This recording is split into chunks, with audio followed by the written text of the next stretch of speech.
Fanjakan'Andriamanitra sy ny fahamarinana dia nampianareo zava-drehetra. Ary izay no apetraka manao tsiraizy. Atsika tsiraizy satria nanatinana tsy tena tao anaty tena. Tantara fohy fotsiny satria roa minitra no anjara.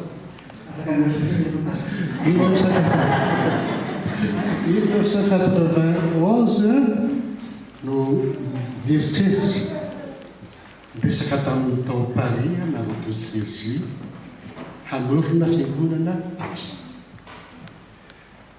2017 tany synodina tany Toulouse da didiky tsara tamin'ireo fotoana izay Andriamanitra Dominique Manazan sy tenanareo tany nangataka ny anaovana any Sergi ho fiaraha-mivavaka ao amin'ny FPM.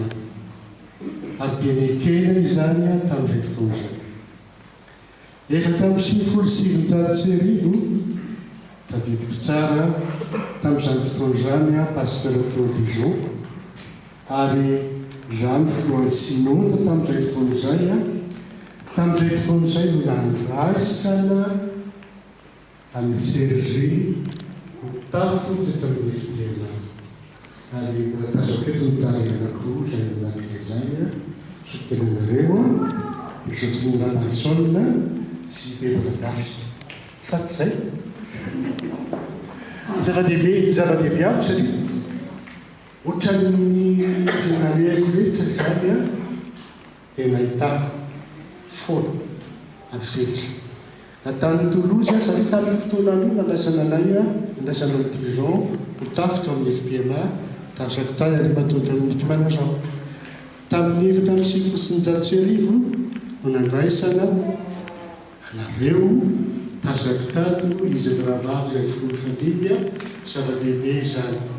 Ny zavatra natahantsika dia voalohany tsy mankalaza mitsobely isika na mankalaza miloko taona fa mankalaza n'Andriamanitra izay ny zava-dehibe.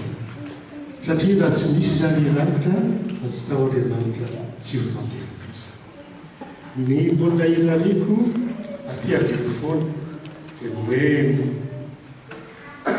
tsy misy fifaninany loatra amin'izao dia ny fahatsiarovako fa mandeha amin'ny fahamarinana misana.